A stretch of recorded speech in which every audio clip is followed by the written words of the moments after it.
So yesterday we discussed a particular topic. Does anyone remember key points on the topic? What is the broad theme we are discussing here? Sorry? Yes, please. Yeah. Yes.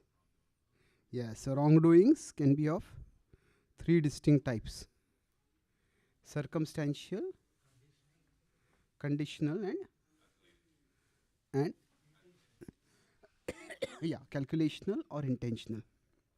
So basically, whether the person is simply triggered by outside and is trying to fight but they fail in the fight, or the person is deliberately doing something. So the difference between circumstantial and calculational is, broadly you can say, is here the person is fighting against conditionings, but fails, whereas here the person is fighting for the conditionings. It's almost like the conditionings have taken over the person, and here it can be both ways at different times. This is what we are going to discuss in our last session. So overall, any other points of yesterday's session?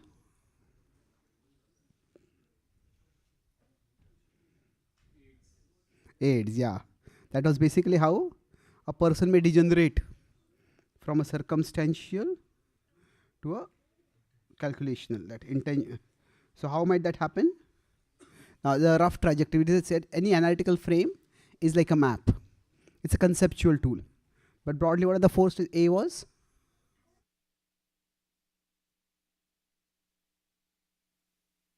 be wrong, I must be right. There's no way I can be wrong. Then next was, yes, inconsiderateness. I'm so sure I am right that there is no need to even consider the other person's opinion.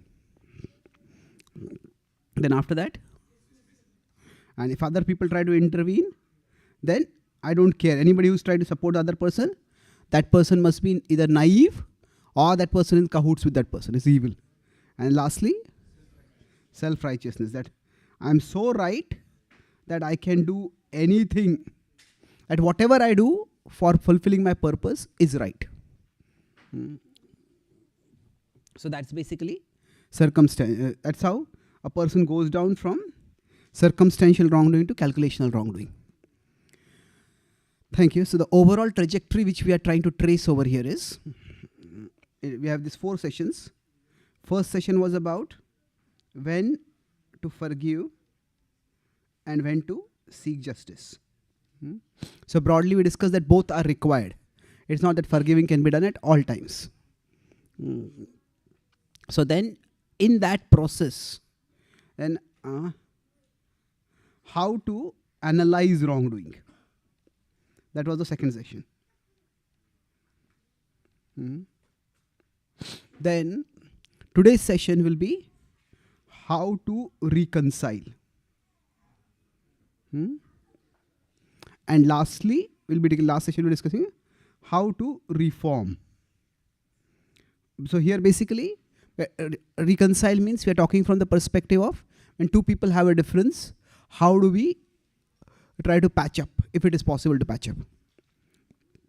And lastly will be how to reform, that is more from, so it is reconcile is with others and reform is ourselves primarily, although these principles we can apply for reforming others also. Okay. So what was the point we stopped yesterday in the story? Does anyone remember?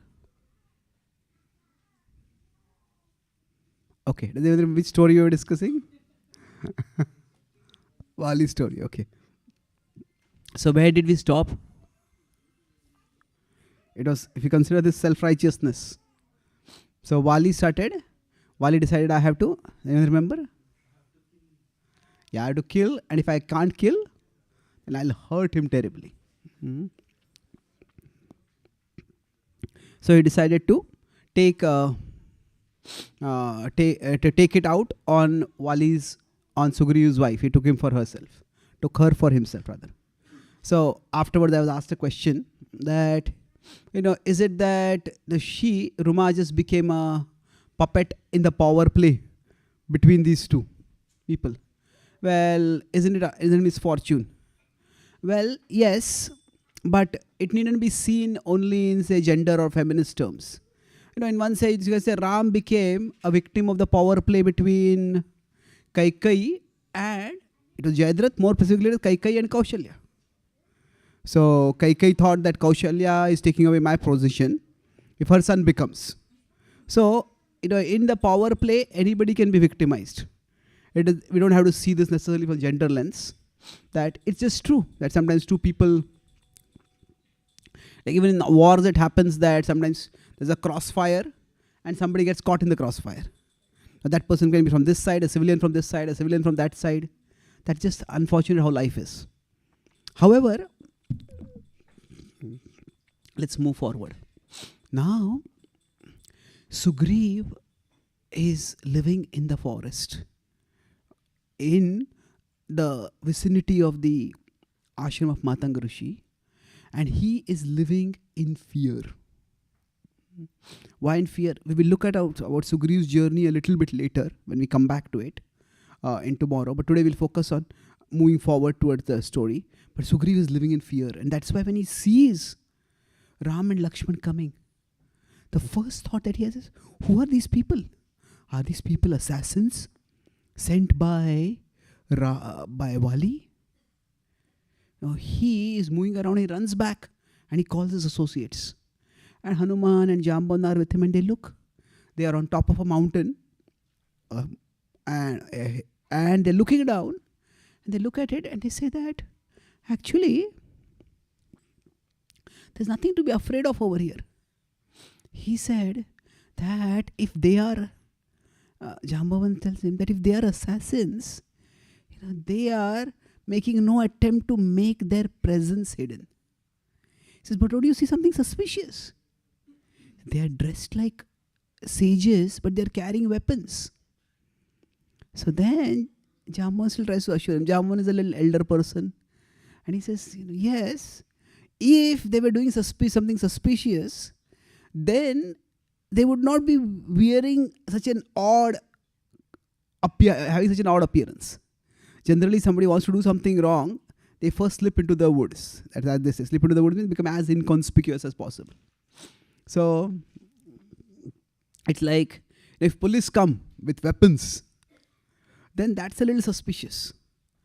But that's a little, at least concern, if not alarm. But if somebody comes in civilian dress with guns, that will actually raise more alarm. He says, is this person a shooter? What is going on over here?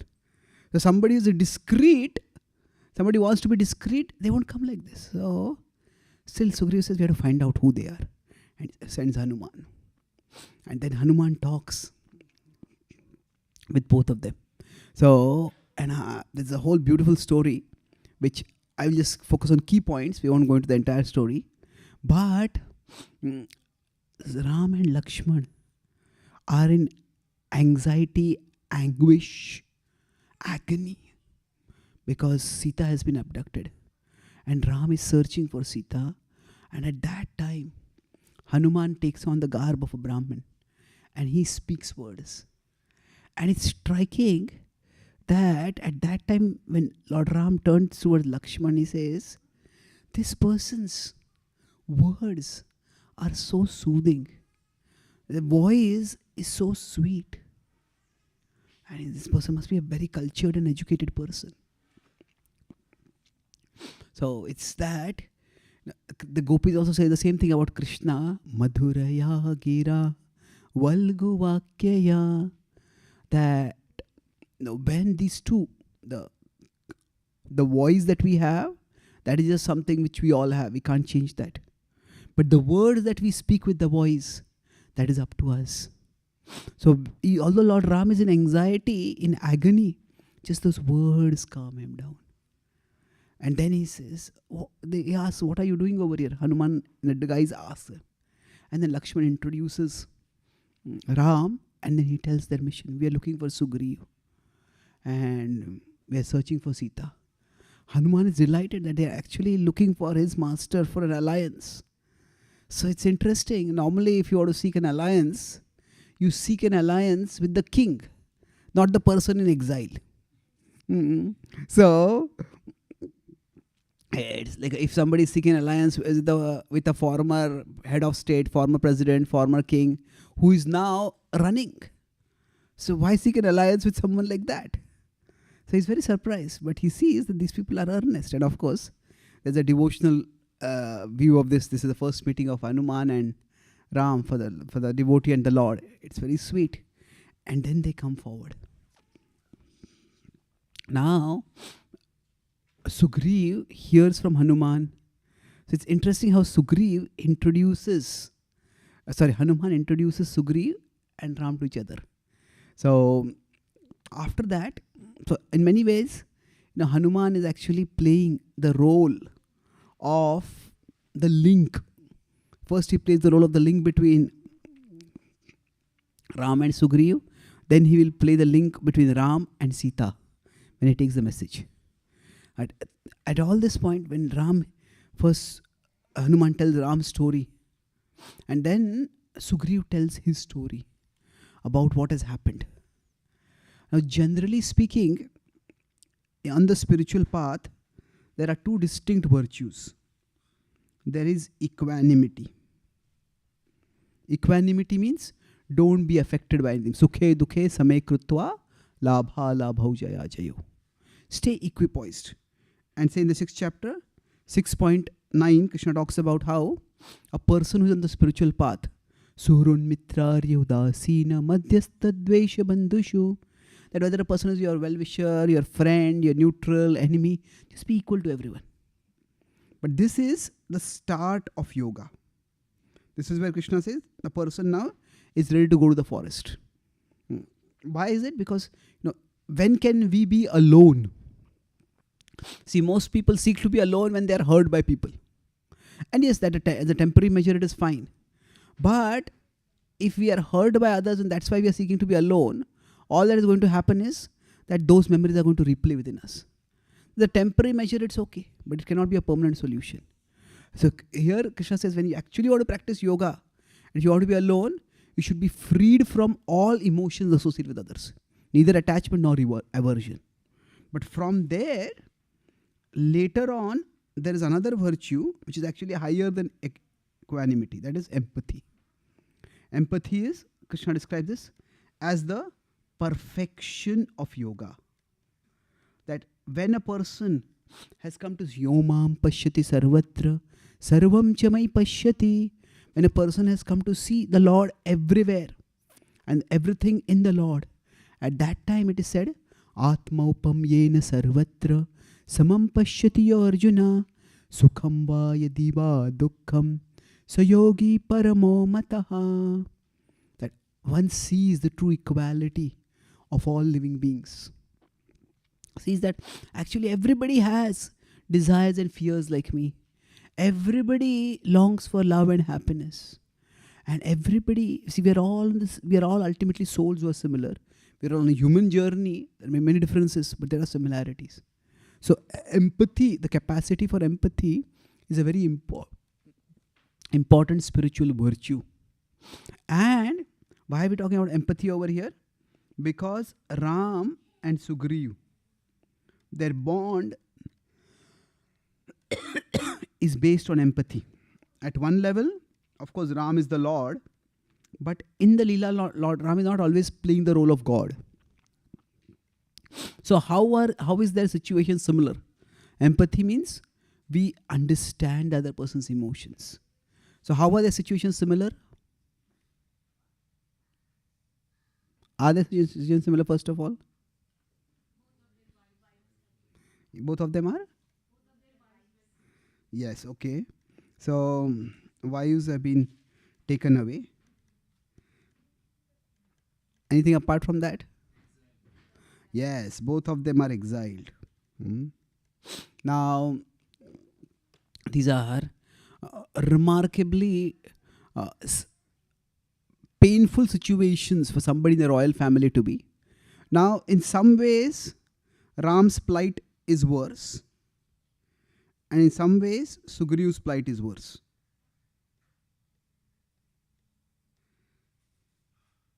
Can you say how their plight is different and it's worse? And you have, okay, let's start with just different. We'll evaluate whether it is better or worse for whoever. But what are the, okay, both of them in similar situation, but what are the differences? Okay. That's okay. So Sita's location unknown. Now that's one thing. Yes, please. Okay. So in one sense you could put similar as betrayal as both of them. Was Ram also betrayed?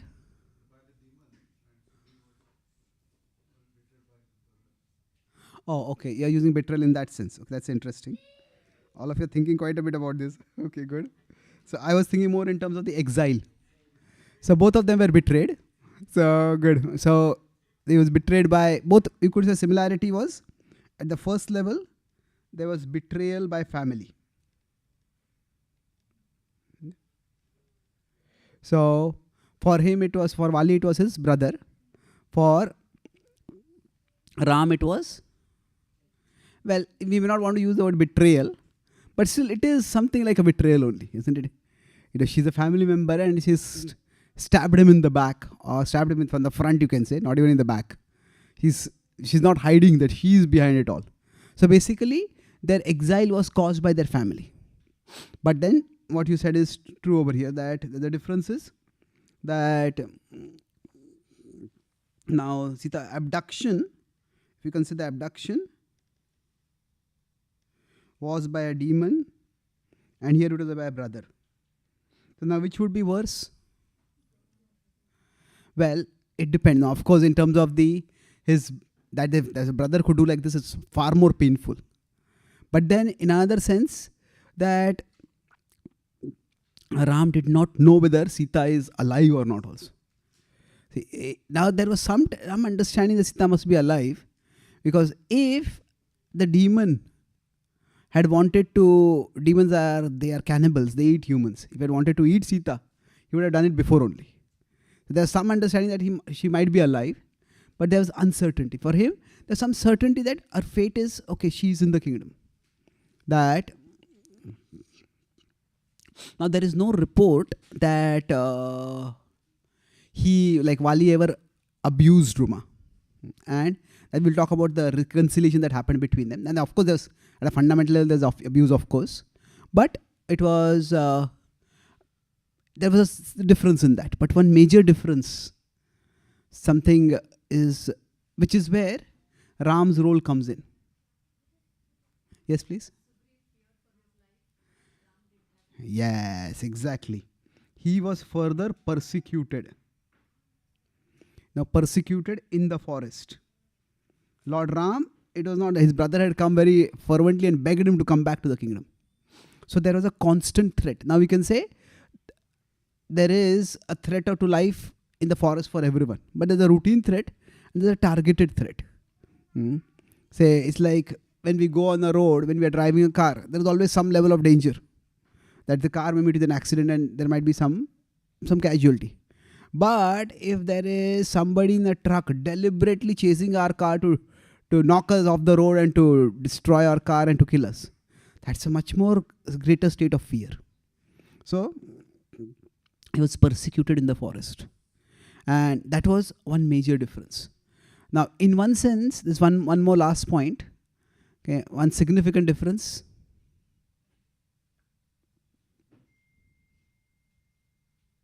Okay, so generally if you consider a situation where they are, with whom they are, and what they have lost.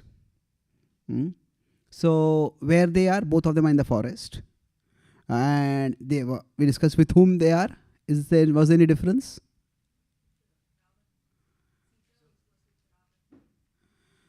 Sita, so in one sense, how it was that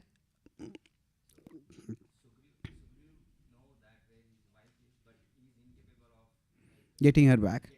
Yeah. Yes. Yes. That's a good point. So that's a significant similarity. Thank you. Yeah, thank you. So one key difference related to this point only is that for Lord Ram, the wound is very recent, isn't it? Sita has just been abducted from him. And in terms of exile, there is one more difference. That actually, in one sense, the kingdom was never Sugriv's. The kingdom was Vali's. And Sugriv was the assistant. But in the case of Ram, the kingdom was Ram's. And then it was he who was exiled. So he had a right to the kingdom, whereas we can say he had a right to royal life, not necessarily to kingdom. So now, what is the point of doing this comparison? Multiple points, but one key point over here is that, as I said, we're talking about empathy. Lord Ram could empathize because Sugriv's plight was very similar. The nature of life, beyond another point, is that in this world, distress is democratic. What does it mean? That distress comes upon everyone in the world. Sometimes we feel my situation is terrible. And yes, each of us has problems. But it is not that anyone has an easy or a happy life. And you can say not easy or happy. Anyone has an easy or a perfect life. We can all be happy in our situation. But distress comes upon everyone. And sometimes we may compare, this person has this thing better than me, this person has this thing better than me. Now sometimes we may see some things and we may say this is better than their life. And we think that, oh, this is worse in my life. Or sometimes we may look at, oh, this is better in my life. And we can compare. To some extent, that kind of comparison is just natural in life. We can't completely avoid that. But now we only know so much about other people. And there's so much we may not know. And the principle is, in this world, nobody can be perfectly happy. Everybody has distress. So the problem is that distress is itself there in everyone. But that distress is compounded by comparison. Whatever distress we have, it is compounded whenever we start comparing. Now, as I said, we can't avoid comparing. By comparison, basically means a comparing mentality. Comparing mentality means what? It's almost like sometimes some people are chronic complainers. You heard of that? They're always complaining. So like that, just as there are chronic complainers, there are chronic comparers. So we will all naturally compare. Okay, this person is taller, this person has a bigger car, this person works in that company. That's kind of comparison natural. But when we just can't stop comparing, when somebody is a chronic comparer, then they just increase their distress. So rather than saying, this person is happier than me, or this person is, I'm happier than this person, we try to understand that everyone here is in distress. At two different degrees, at different times, but ultimately we all are in the same boat. And we are all, actually, it's best we cooperate to move forward in life's journey. I'll talk about this theme of cooperation a little bit later. But that's why the point is, because distress is democratic, the key solution is we work to minimize distress as much as we can. When we can try to help others minimize others' distress, and others try to minimize our distress. That is cooperation. Krishna says in 12:15 in the Bhagavad Gita, Yasman no dvijate loko, lokan no dvijate chayah. Harshamarsha bhayodvegair mukto yah sachame priyaha. Krishna says, don't disturb others and don't be disturbed by others. Now what this means is, don't disturb. This can mean many different things, but in our specific context. So when we are in a superior position to others, don't parade our superiority over others. Don't lord it over others, and don't disturb them. And if somebody else seems to be in a superior position, don't take it personally. Okay, in life there are ups and downs. So when we have a, sometimes people have a superiority complex, and more often people have a inferiority complex. But what is common in that both make life unnecessarily complex. So, yasman no dvijate loko, lokan no dvijate chaya. So here, that empathy, that capacity to understand that others are also going through difficulties, that is a very valuable asset, and it is on that basis that they bond. That Lord Ram, he is directed earlier by Kabanda, but he naturally gravitated towards Sugriva. And Lord Ram doesn't think that, hey, Sugriva is exile. Well, how can he help me? He sees that, okay, there is an opportunity for service over here. So he says that Wali has treated you very cruelly, and he needs to be punished. He needs to be punished. And he said that now initially Sugriv is living in fear of Wali. So he says, that all that is very good, that I say he needs to be punished, but he's extremely powerful. So Lord Ram has to, generally trust has to be gradually earned. That you cannot just expect trust to be there. So in general, nowadays especially, you can see the most traditional societies, they were more hierarchical. Say whether it is parents and children, whether it's teachers and students, whether it's authority and subordinate. So hierarchical means there is authority on top and the subordinate is below. But most of modern societies are much more egalitarian. There may be a hierarchy, but the hierarchy is much lesser. So there are many ways. Say for example, in the Western society, a boss, you refer to their first name. Children in Western culture refer to their parents by their first names. So we may say this is not a culture of respect. Well, it's not that simple. See here, the key difference is in hierarchical societies, respect can be assumed. Whereas in egalitarian societies, respect has to be earned. It is not that there is no respect. But it is not in hierarchical societies. It's just assumed if you are in a higher position, that means you deserve respect. But in egalitarian societies, it is that no, just because you're older, it doesn't necessarily mean you're wiser.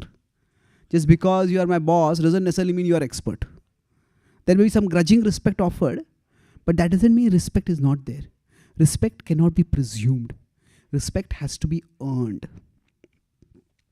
So with respect to Ram, when Sugriv was hesitant, Ram said that I am the representative of Bharat, and Bharat is currently the emperor of the world. So he said, on his behalf, I will give justice to you. So he says, all that sounds nice. And Wali is very powerful. So now, generally speaking, for a warrior to have his strength questioned is insulting. But Lord Ram did not take offense. So generally speaking, if somebody is not willing to offer respect, that does not necessarily mean they are disrespectful. That just means that their respect has to be earned. In Pune, and I was in Pune about 15 years ago. So we used to have a Discover Yourself course, which we may also be doing over here. So at that time, when somebody would ask difficult questions, most of the preachers would come to me and I try to answer the question. That was one of my services. So anyway, so there was one course going on, and I had to give the second last or the last session. Last session, Radhisham Postman to give. So this person, so all the other 5 preachers who were giving the first 5 sessions, first 4 sessions, they all came to me and asked a particular question. And all of them asked the same question. And then, they told me, this person asked the question. So when on the 5th day I gave the session, so then again I was also asked the same question. Then I answered the question, and then I asked him that, you asked all the speakers the same question. Were you not satisfied with the previous answers? He said, no, I was just testing which speaker knows how much.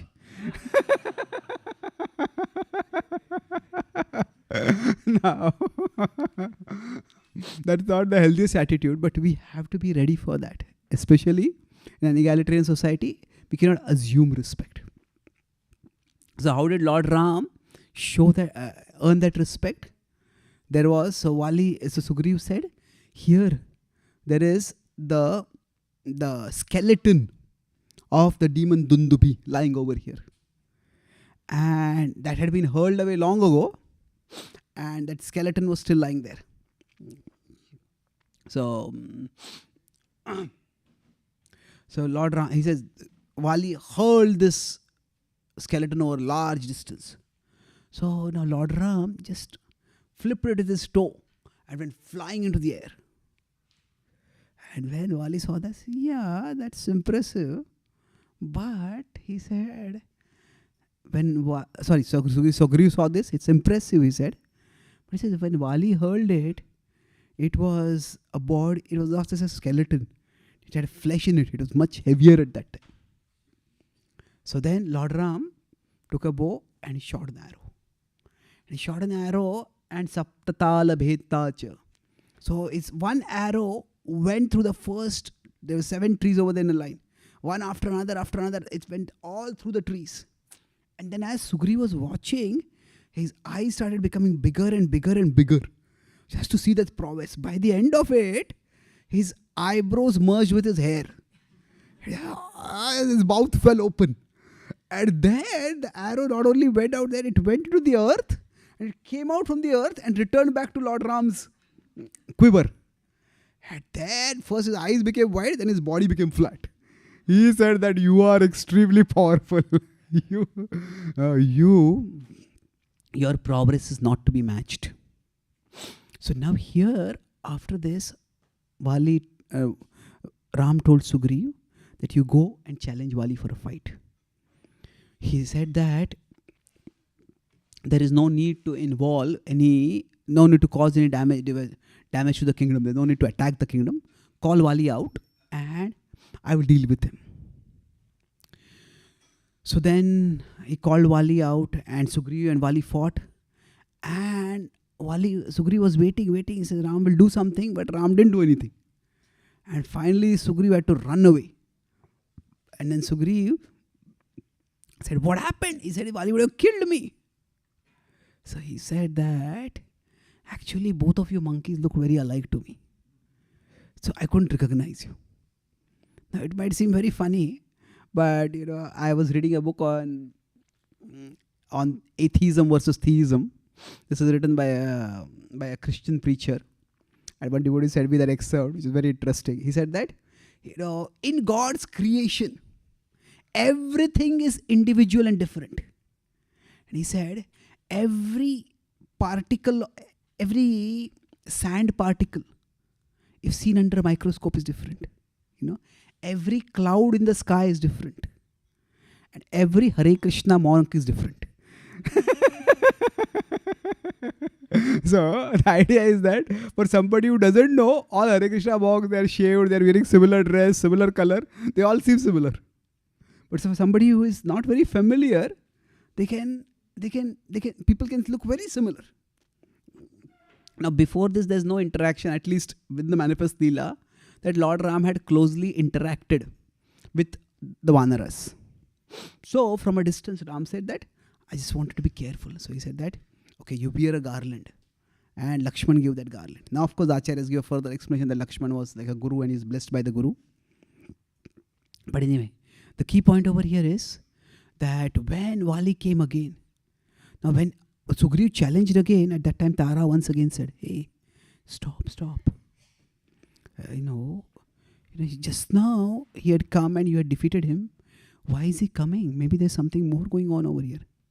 I have heard that from our spies that he is allied with Ram. Just don't worry, I've heard Ram is virtuous. And Ram, I have never offended Ram in any way. So why would he side with Sugriv? This time he has come again, I'll teach him a lesson. So Tara said, he's your brother. Isn't this fight gone on for a long enough time? Just settle peacefully with him. So it's he just neglected her again. So it's if you see in the Bhagavatam also, it's this. It's interesting the angle that Bhagavatam is taking also. That often in the Bhagavatam, the Ramayana is narrated. A number of verses in the Bhagavatam are about Mandodari's lamentation. So that lens that is taken is that Mandodari after Lord. So one chapter describes Lord Ram's activities, and then towards the end there are a number of verses you describe from Mandodari's perspective. So she's saying that how your death was completely avoidable, but you never returned Sita. You offended Lord Ram by taking Sita. You offended Sita, and that's why you were killed. So although she's lamenting, she's not blaming over there. She's lamenting. She says it's your own misdeeds. So that's a similar mood that Tara will have afterwards, and for her also that similar thing happens. But then this time when he goes, he's fighting and he's soon overpowering Sugriv. He's pounding Sugriv. And he's towering over Sugriv while pounding him, and suddenly Lord Ram shoots an arrow. And that arrow pierces him through his chest. And it goes to his chest and he falls back.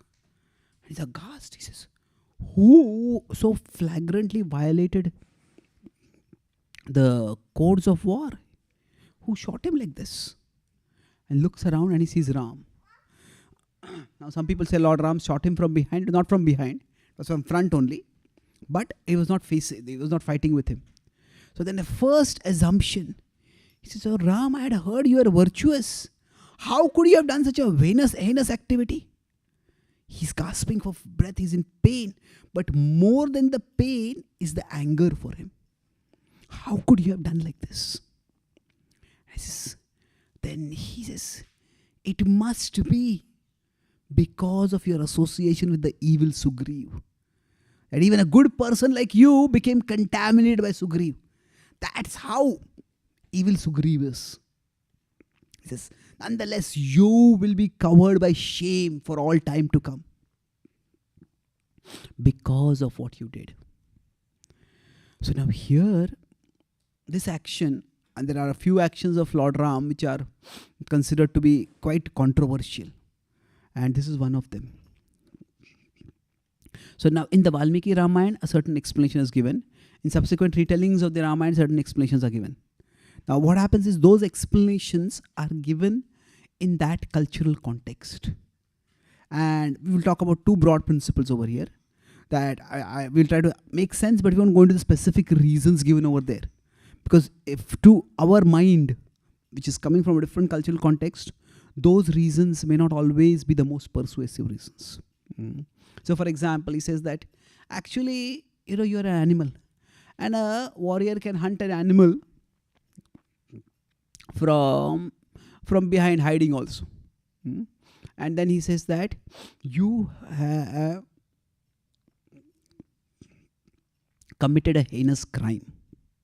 You have not only wrongfully banished your brother, but you have violated the sacred bond within the family by taking his wife. Therefore, you deserve to be punished. So basically, the way Lord Ram treats it, to put in phrase in contemporary language, is that there are some criminals who are normal process is that a criminal is to be arrested and brought before the court, and then the court decides the punishment of the crime. But some criminals may be considered such a danger to society that the police are told, if you find those criminals, shoot at sight. They just shoot them over there. They're so dangerous. So basically, Lord Ram is treating Vali to be such a criminal. Now we say, why is that? What was his crime so severe? So now there are two things over here. They have quite a fierce discussion. Vali starts off with anger. But when Lord Ram speaks, he says, he focuses on this fact that is the theme over there is that the pain of betrayal that Vali feels. He says, when he's wrongfully shot. So Lord Ram essentially implies that this is the pain that you have caused Sugriv. You may not have shot a single arrow to betray him, but the way you have hurt him is just as painful. So that's why I emphasize so much on the theme of empathy, empathy, what happens is that sometimes words can't communicate certain things. So that arrow, there are many reasons given by in subsequent retellings. It is said that Wali had a particular blessing by which anybody who came in front of him, that person would get half his strength, or Wali would get half his strength. And with Wali's own strength and half of the strength of the other person, he would always be more powerful than anyone else. And those reasons are there. But in the context of how Wali responds, the key point that happens over here is that Lord Ram forces him to come face to face with his own actions. He says, this is what you did to your own brother. That you hurt him grievously by your actions of suspecting him, your actions of attacking him, your actions of violating his family. They are like an arrow that appears through his heart. And it's by the end of it, at the end of the discussion between Ram and Wali, at the end Ram says, if after this you still feel that what I have done is wrong, then tell me right now. He says, I will remove this arrow from your chest and I will restore you to health and strength. Now, there are a few places where Lord Ram asserts his divinity. And in this particular retelling, he asserts his divinity. So, empathy he creates by basically Wali attacked wrongfully. And Sugriv attacked wrongfully.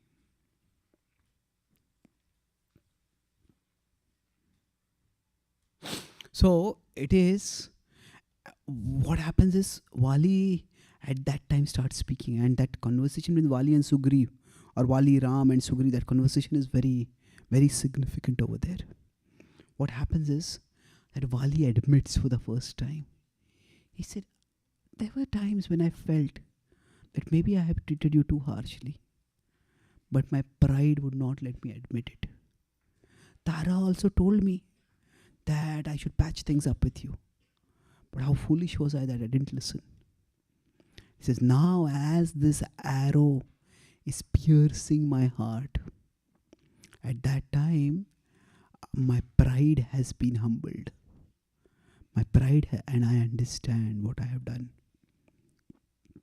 So, generally speaking, any action we put, in the action can be put, let's put it this way. Sorry.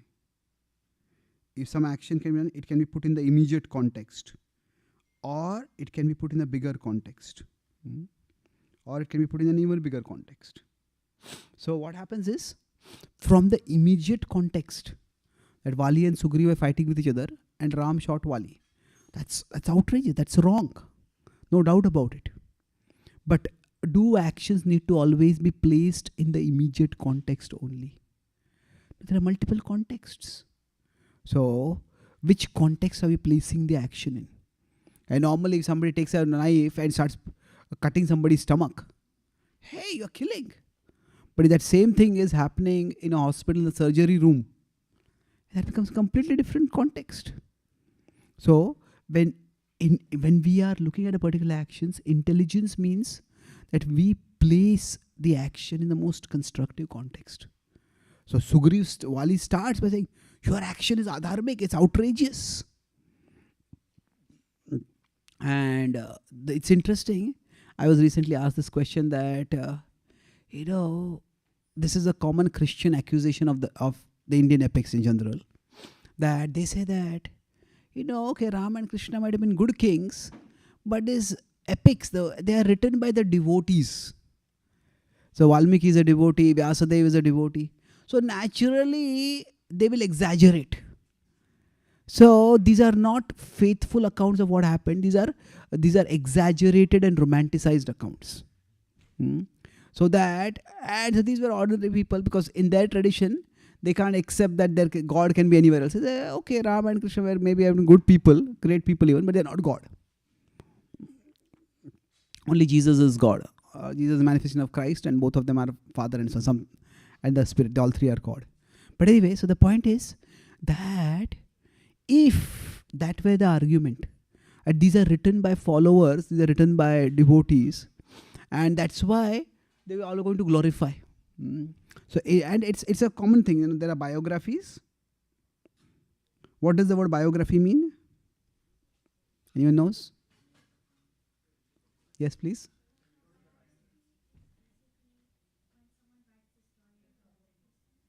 A story of another person. Yes, thank you. Very good. Now, does anyone know the meaning of this word?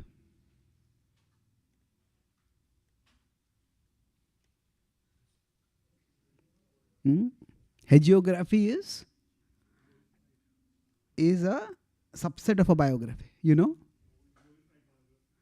It's a glorified biography. Okay. Okay, basically, if the biography is written by a follower of that person. So the idea is that the followers are always going to say positive about the person. Nothing negative will ever be said. So hagiographies are often considered to be not so accurate. But the point is that the Ramayana and the Mahabharata, they are actually not hagiographies. If they wanted to be hagiographies, then all the controversial acts could have been deleted from there. So even if Ram did that, they could have retold the story that Ram fought with Vali and defeated him and killed him. So why would somebody keep these controversial parts in the story? So it's actually because these stories, well, they're definitely meant to glorify the Lord, but they're also meant to make us think about what is the right thing, what is the right action, what is the wrong action. Because dharma is not always very easy to depict. So was Lord Ram's actions wrong? It depends on the context. Yes, of course it was wrong. But the reasons which Lord Ram gave, they are not minor reasons. That yes, a hunter can kill an animal. That a king can kill a criminal. Those are important reasons. But the key point is, in the bigger context, what was the effect? See, like two people have a fight and say one person is the victim, the other person is the victimizer. And then, at least it appears to us like that. So there is victimizer and there is victim. So victimizer in this case would be Ram. The victim will be Vali. Now, normally speaking, when we see some injustice happening, the most hurt party, the most aggrieved party is the victim. And if the victim is actually patching up with the victimizer, then we may say, okay, to me it appears as if there is some kind of wrong over here. But why are these two people reconciling?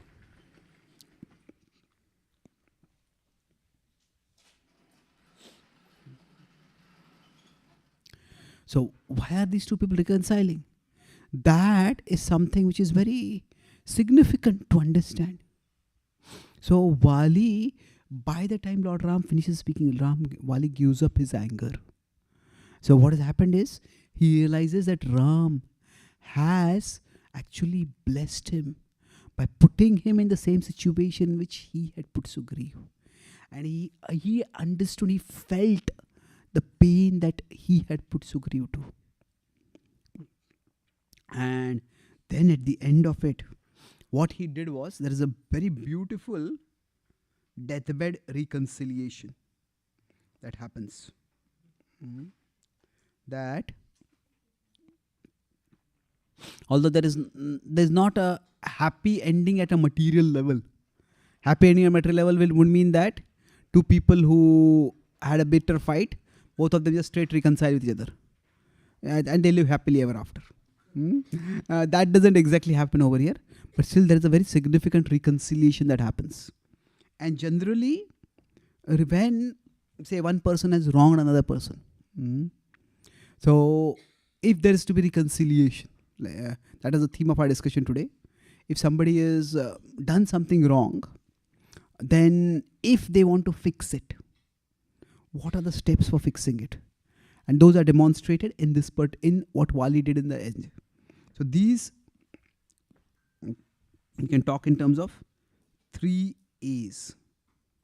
The first is acknowledge that I did something wrong. And Vali's self-righteousness prevented him even from acknowledging that I did something wrong.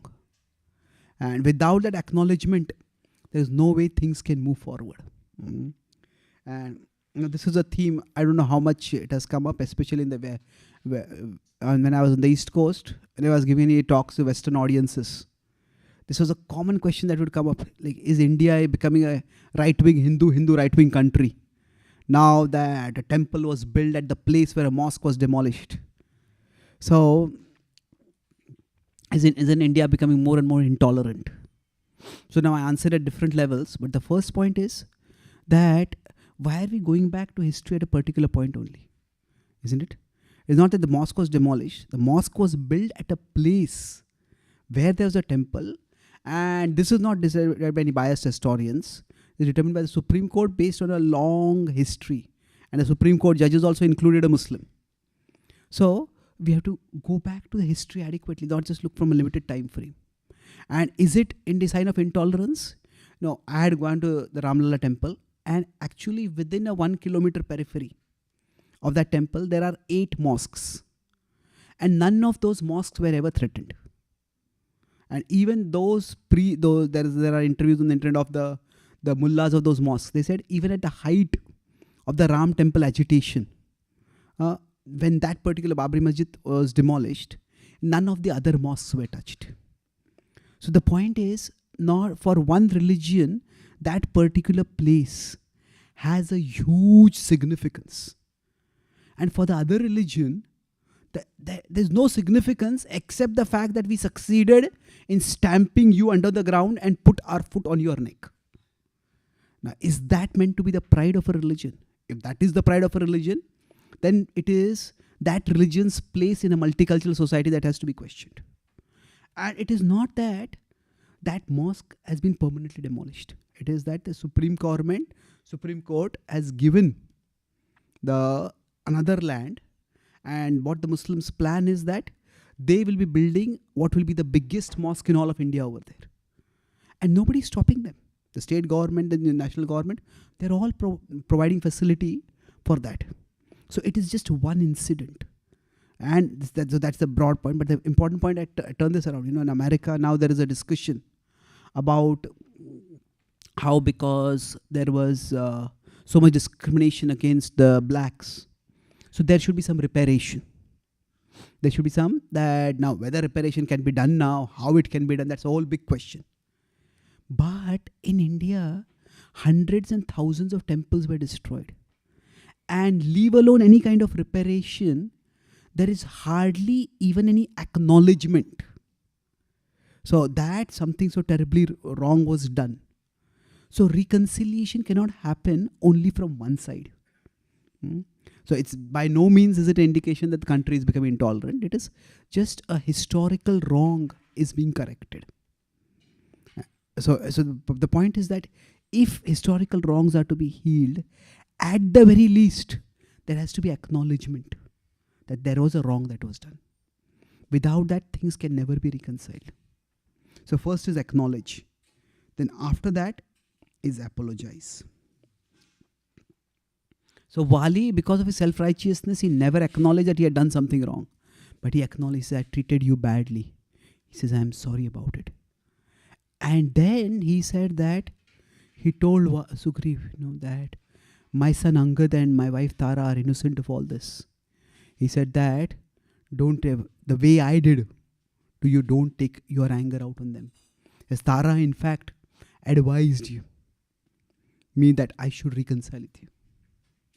And then he turned toward Tara and Angad. He said, Angad, treat Sugriv just like you treated me. Now, don't think that he is responsible for my death. My death came because of my own actions. And again, the extent of the reconciliation is so significant that he tells Tara that, he tells Sugriv, take advice from Tara, and he tells Tara, live under the shelter of Sugriv. Now, Angad, he later on has some anger towards some Sugriv. A little bit anger is talked about later on. But Angad never expresses any anger towards Ram. So if that reconciliation had not been complete, Angad could have said, you killed my father, I am going to kill you. But it doesn't happen like that. And the most important thing is what he does at the end. Amend. Now Wali has been given a precious jewel. And that jewel has such a power that jewel necklace is there. As long as he's wearing that necklace, he will not die. Even if he's been severely wounded, life won't leave his body. And that's why, although he is wounded, he's able to have this whole deathbed discussion with various people. And then finally, what he does is, this is practically a jewel which is a necklace which is extremely powerful. It could be almost something that grants invincibility. Not completely, but significantly. And it's natural that as a parent, he would want to give it to his son. But Wali gives it to Sugriv. So Wali gives it to Sugriv. By that he shows, he not only acknowledges that I did something wrong, but he makes amends for it. And seeing this, after that, as soon as he gives that jewel necklace to Sugriv, as soon as it leaves his hand, life leaves his body. And when this happens, it is actually now Sugriv's turn to lament. Because what had happened was, our theme was about wrongdoing, isn't it? That say, Wali was a good person. He was proud, and pride is wrong, but pride itself doesn't make a person a terrible person. But from there, he went and became a terrible person, at least in his dealings with Sugriv. But in the last moment of his death, Wali again acted in a very noble way. And when Sugriv was watching, in the last moments, Sugriv had experienced all of this. So Sugriv at the last moments, he saw the brother that he knew from the past appearing. Sometimes a person changes and he says, I can't recognize this person. Who are you? You are different from the friend I knew. You are different from the person I got into a relationship. What kind of person are you? Sometimes people change, and not for good sometimes. But when Sugriv saw the glimpses of the nobility of his brother, it was he who felt regret at that time. Now, what did I do? He said, I caused the death of my own brother. What a shameful person am I? He said, when his funeral pyre occurs, I will enter into that funeral pyre. That is the only way I can atone for the sin of fratricide. So, here, it is Lakshman and Ram who console him.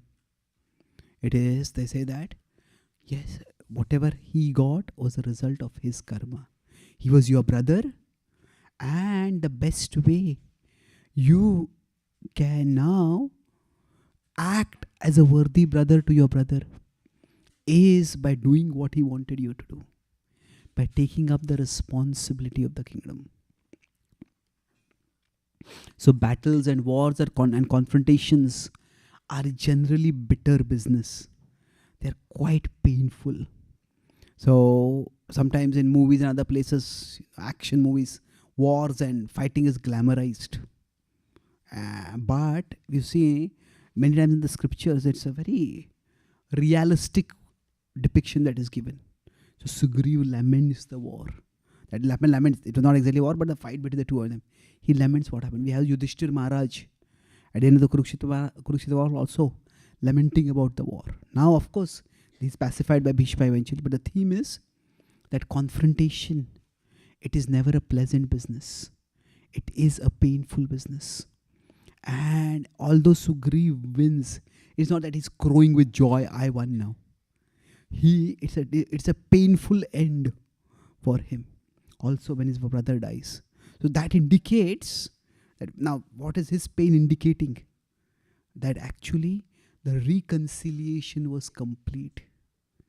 That while that chapter in their relationship and their life had ended, but Not only did Vali make amends, but Sugriv felt so touched by those amends that Sugriv felt no joy. Sugriv would naturally also have felt anger, indignation, rage at the way his brother had treated him.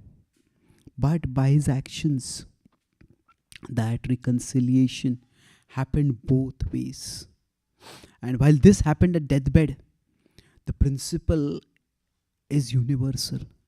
And we all may have misunderstandings, but we don't have to wait till the moment of death. We don't have to wait for some adversity to come upon us in the form of the arrow of Ram, which just came from nowhere for Vali.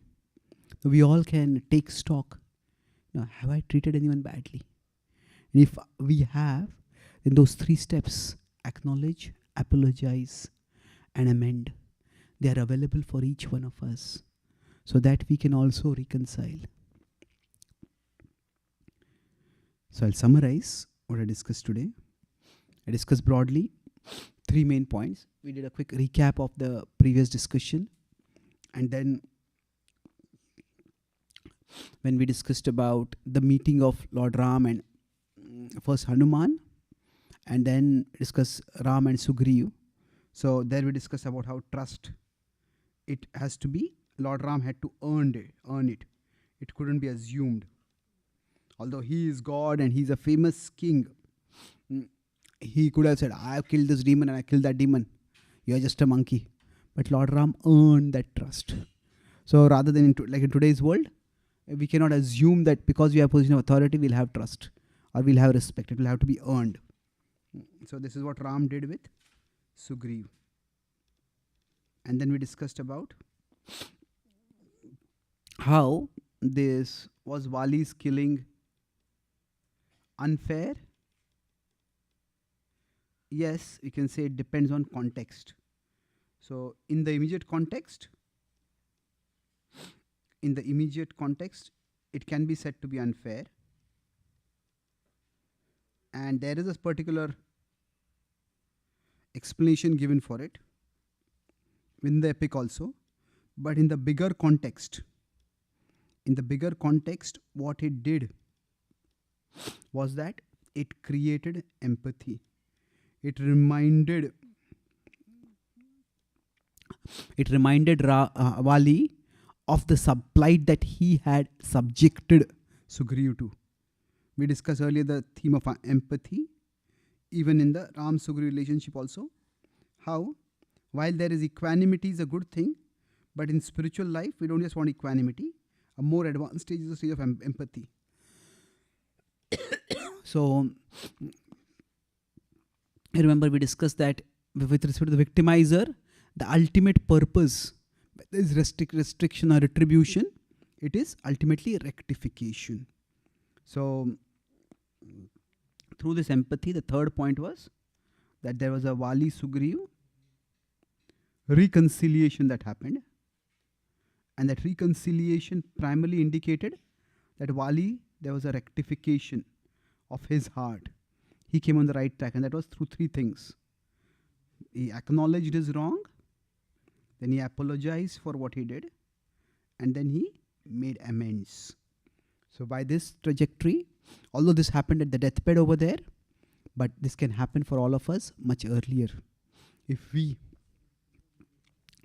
try to take stock of our own actions and try to fix them. Thank you very much. Hare Krishna.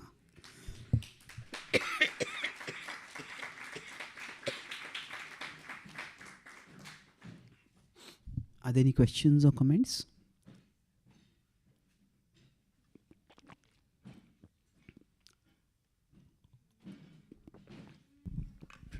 Prabhu, the mic is already with you today. Okay. Everybody's looking, so I'll ask a question. Yes, Mother. So, Prabhu, how do devotees practice empathy? How do devotees practice empathy?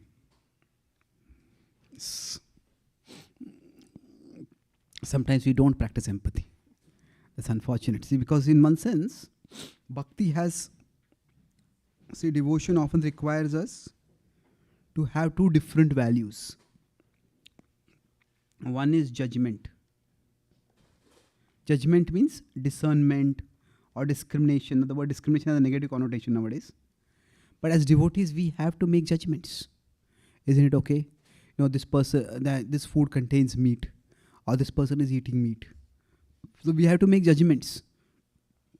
And so judgment basically means see differences. Isn't it?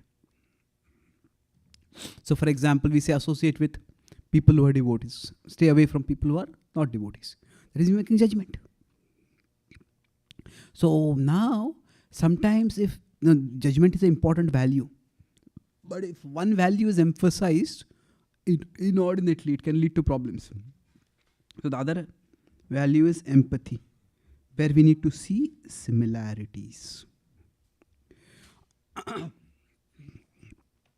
So if we are only making judgments, then we may, in the process of making judgments, lose all empathy. So yes, there may be differences, and there can be many, many differences in terms of the specific practices, specific standard that we are following. But beyond all those, to see that we are all on the same human journey.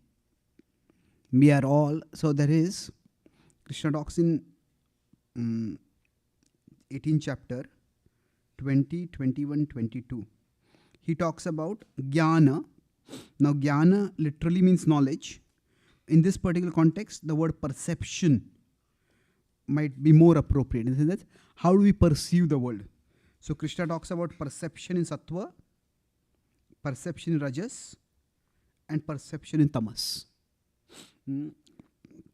And what is the criteria, or what is the characteristic of each of these? So he says perception or jnana in tamas. Yattu krutsnavad ekasmin karye saktam ahetukam. Atatvarthavad alpam cha tattamasam udaharutam. That yattu krutsnavad ekasmin. The people who take one thing, one characteristic of somebody, and they make it into everything. That is, Krishna says, knowledge in the mode of ignorance. So tamas means one thing or one feature of a person is made into everything. So for example, somebody may say that, say sometimes some person who may not be a devotee also. Now that person may give a very inspiring talk about some issue. They may share some wisdom. And you may read that and you say, oh, this person eats meat. What wisdom can this person have? Well, we are getting it wrong. It is, that person eats meat might be true. But does that mean that that person can have no good qualities at all? We take that one thing and make it into everything. So that way we can become very inordinately judgmental. And that can create terrible barriers. So it could be with respect to anything. In our traditions, we may not look at say race so much. But we may look at sexual activity or sexual orientation or dietary habits, and we can make that into everything. And then that is, we may think we are using the philosophy, but we are reducing people to just one characteristic. And that is knowledge in the mode of ignorance. In contrast, sattvaguna means sarva bhuteshu yenaikam bhavam avyayamikshati. That see the spiritual beneath the material. Rather, see the same spiritual beneath the varying material. When Srila Prabhupada came to America, if he had wanted to be judgmental, he could have done it so much. In one sense, the first audience, so serious audience that he got, the hippies, the counterculture, he could have said, for all of them, they were living so sinfully. It could say that the only regulative principle for them was to break all regulative principles. Isn't it? But Prabhupada, you saw them as souls. They saw them as souls with spiritual interest. So rather than seeing what a particular person is lacking, very easy to see that. But we need to see what in a particular person is pointing toward Krishna. If a person has come to a temple, oh, this person still eats meat. Or this person eats meat. Oh, you could take the same thing. This person has come to the temple, but he eats meat. Though he eats meat, he has still come to the temple. The same point, you can have a completely different emphasis. Oh, he's coming to the temple, but he's eating meat. What is the point of his coming to the temple? Look down upon him. But it's like, play down the fact that he is coming, he's eating meat. He has come to the temple. So we need to be able to see the positives, see the similarities, whatever it is. That if we do that, we are not denying. So we are not saying that we should not make judgments. A sign of our spiritual growth is our capacity to make judgments also. But then the judgments have to be done in a way that does not alienate people from Krishna. So when we are to see and when we are to have empathy, what it means is, see, Krishna consciousness can be seen in two different ways. One is, what is this person doing in relationship with Krishna? That means it could be doing or not doing. This person is not chanting, this person is Mayavadi, this person is that, this person is that. Our philosophy tells us Sarvopadhi Vinirmuktam. Give up all upadhis. And we put a lot of upadhis on people. Oh, this person is the demigod worshipper. This person is the Mayavadi. This person is this person is that. Well, this person is actually a soul who is a part of Krishna. So what is this person doing in relationship with Krishna? That is Krishna consciousness. But the other is equally important.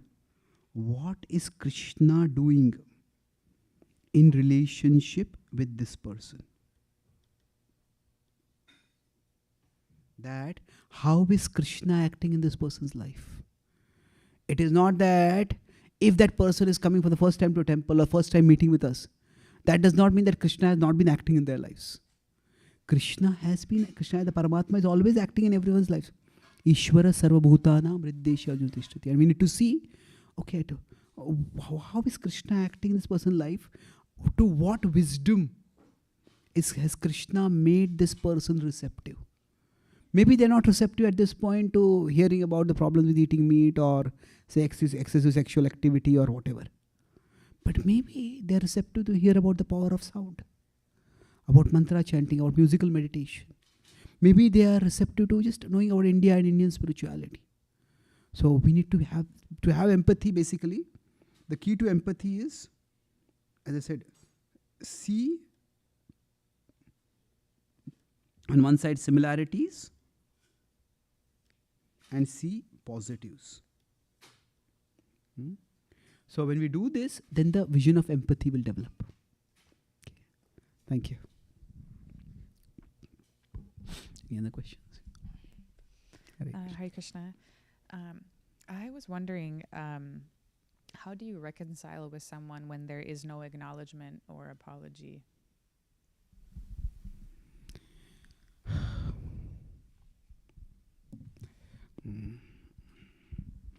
Can I not acknowledge that you asked the question?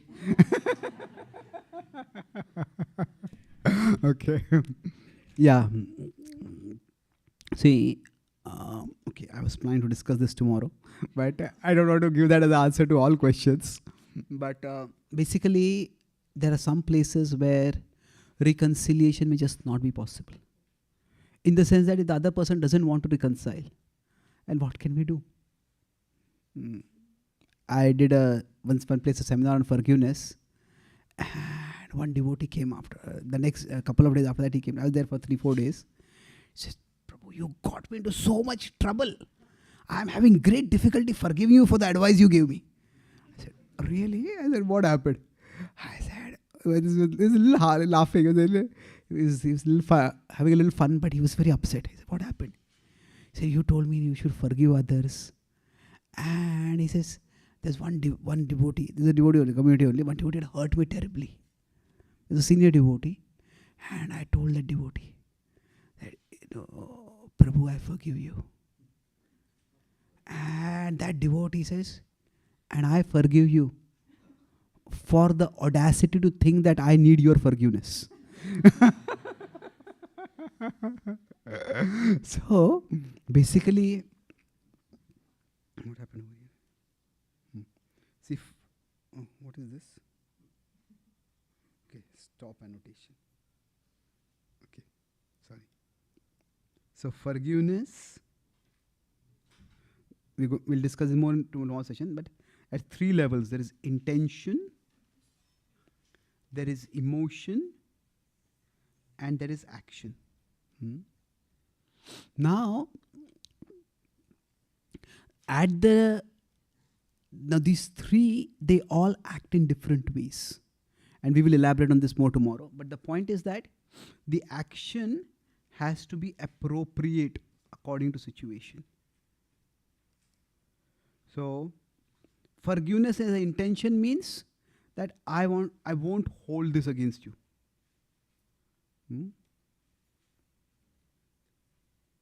That I don't want to, you did this to me and I keep replaying it in my head, I keep hurling it in your face all the time. No, I won't hold this against you. So basically, our intention is to bring closure. Let's put an end to this. This is what happened. Now, forgiveness as an action, it depends. Sometimes if that other person is not even acknowledging that they have done something wrong, and our going and saying, I forgive you, as I said, it will just backfire on us. So that means, we may just, in our mind and heart, we may have to decide we forgive. So the action might be, we just write some letter of forgiveness, but never send it to them. So, and sometimes, even when there's an intention to forgive, in terms of action, a person may still seek justice. So the action has to be appropriate according to time, place, circumstance. Now, emotion itself will take time. We'll talk about this a little bit more tomorrow. But the point is that forgiveness is first and foremost, basically, it is a means by which we want to keep the past in the past. We want to put a closure to the situation, closure to the whatever wrong had been done. But we can keep the past in the past. But is the other person also ready to keep the past in the past? If not, then we have to appropriately moderate our actions. So how exactly, this 3 levels of forgiveness work? We'll discuss that in tomorrow's session. Okay. Any last question before we stop? Yes, Manan Prabhu. You have the mic?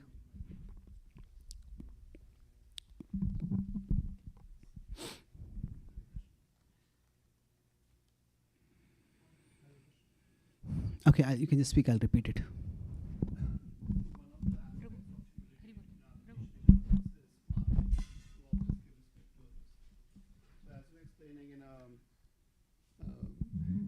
In a hierarchical society, respect is assumed, whereas in an egalitarian society, respect is earned. I'm wondering that if a subordinate is unable to respect a superior unless it is earned, is that some lack of humility because he's not able to give respect, and something which is going to impede his ability to chant the holy name? Okay. So if a subordinate is not able to respect a superior authority, and the authority has not earned that respect, then is that a lack of humility? Is it going to impede their chanting? Well, it's important to understand that we all have a starting point. And we can't change the starting point we are at. We can't change the background that we come from. So in general, it's easier to consider that, say, there are 3 levels to our existence. There's the soul, mind, and body. We call it gross body and subtle body. Now, our body, for example, has a starting point.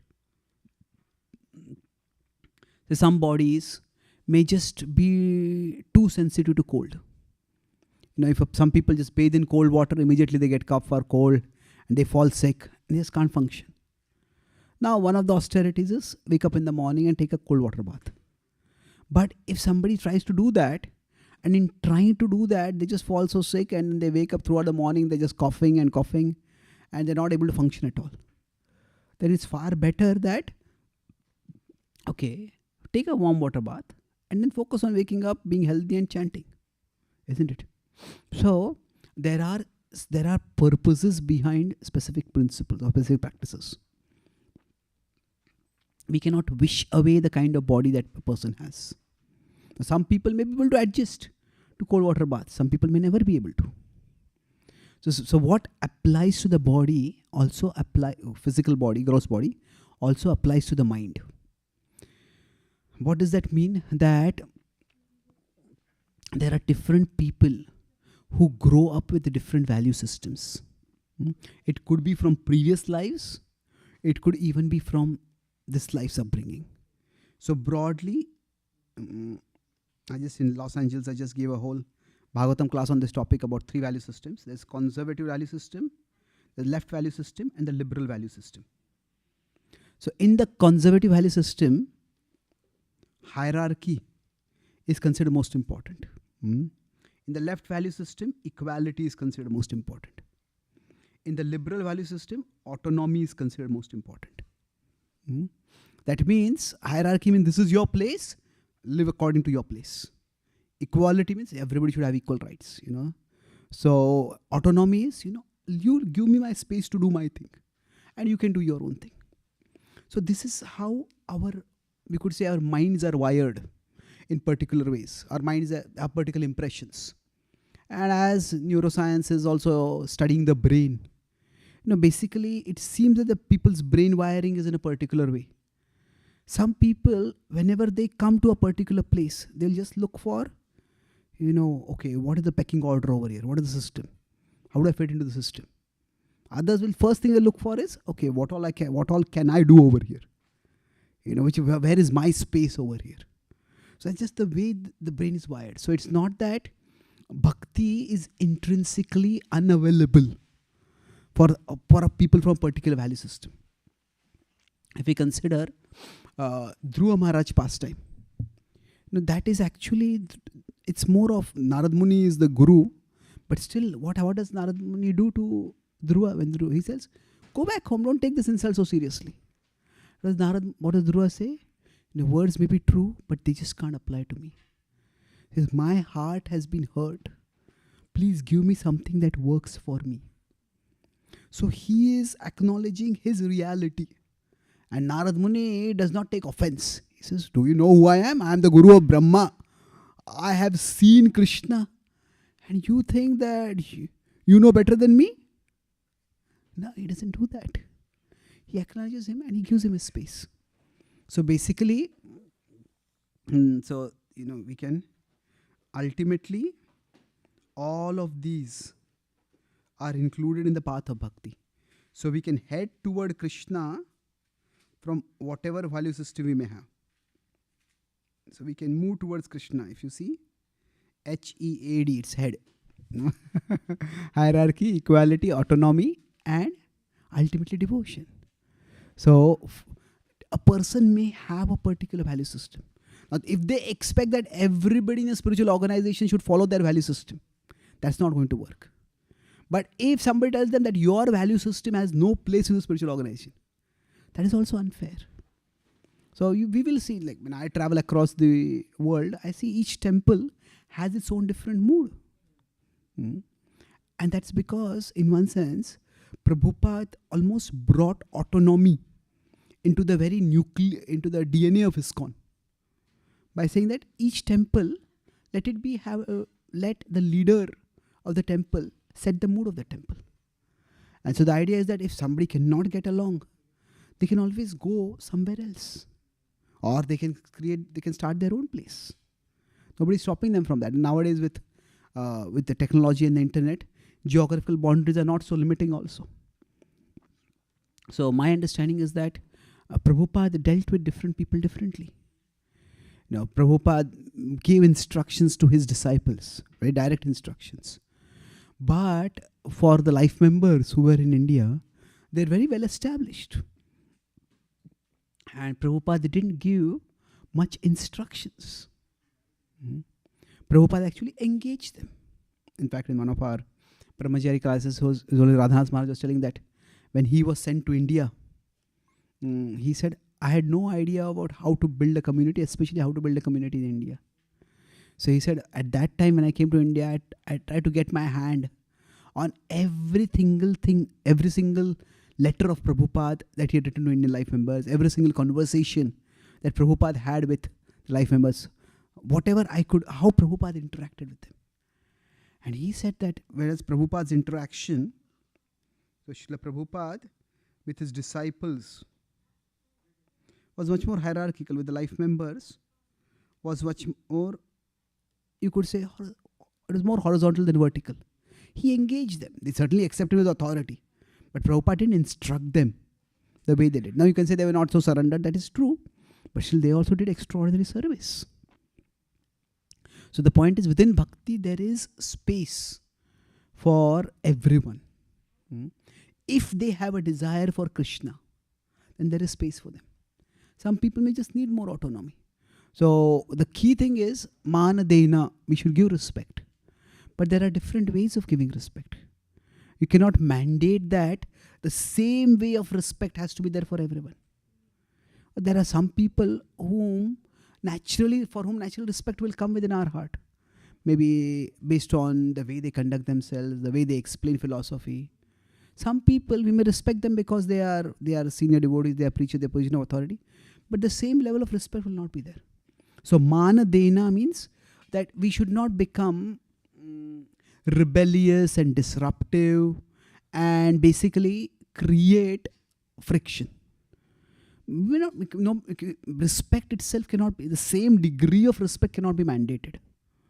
But we can have some respect, and and we can move forward in our life. So when I was doing this monks podcast, I would invite very many senior Prabhupada disciples and other senior devotees to have discussions.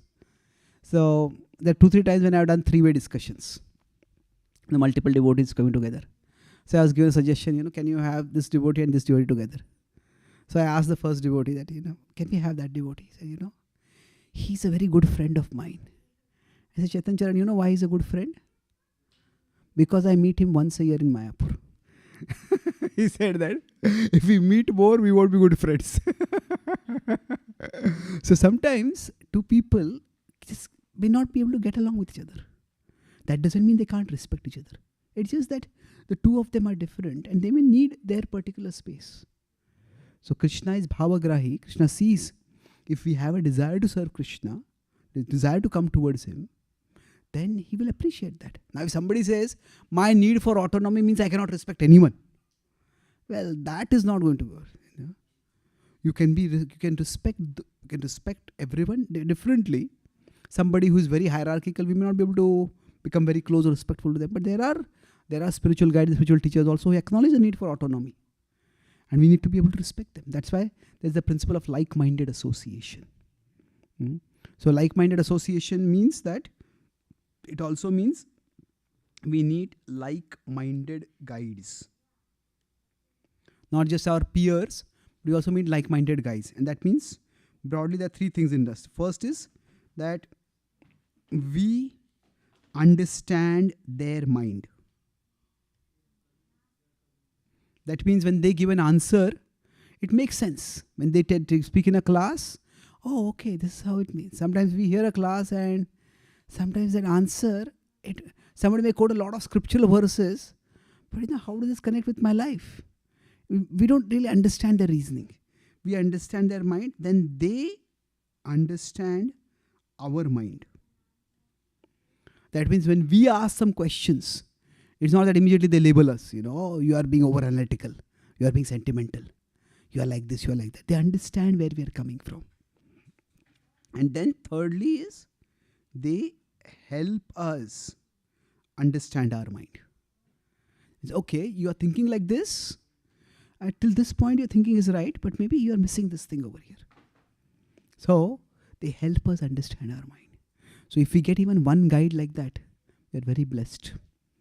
So there will be, it's not easy, but that like-minded association is very much a principle of bhakti. If you see, the initial principle is association of devotees. But eventually the same Bhakti Samrit Sindhu talks about that. We need not just association, but like-minded association. That's how we'll flourish in bhakti. So like-minded would, in this context, mean that somebody who needs autonomy, they need to get that space of autonomy, and they need a guide who respects that need for autonomy. And there are some people who will do well in hierarchies.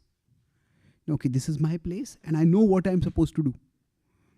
And then they will be able to respect those who function in the hierarchies. And who knows, they will also grow up and they'll also function well in the hierarchy at the bottom and then at the top also. So thank you very much. Sri Ramachandra Bhagwan ki, Srila Prabhupada ki, Gaura Bhakta Vrinda ki, Thai Gaur Premanande.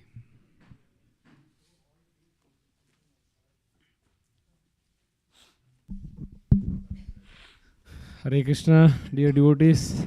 I'm sure all of us would have read Kishkinda Kand earlier than this, but the way Prabhu has explained and the way he has analyzed all the pastimes and takeaway for all of us is really mind-blowing. If you all like that, let's chant Hari Bol 3 times very enthusiastically.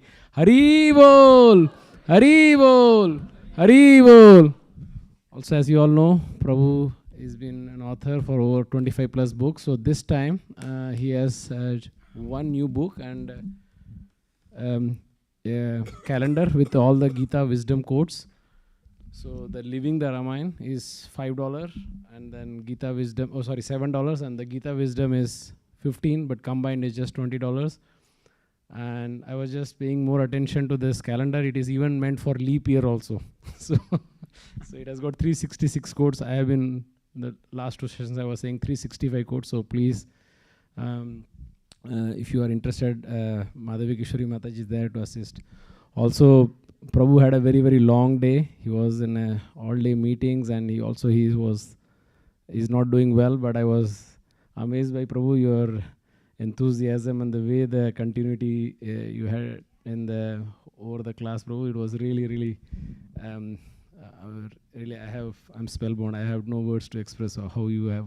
Today's class was really very impactful on diving deep into the whole, the interaction between Ram, Sugriva, and Vali. Thank you, Prabhu. Hare Krishna.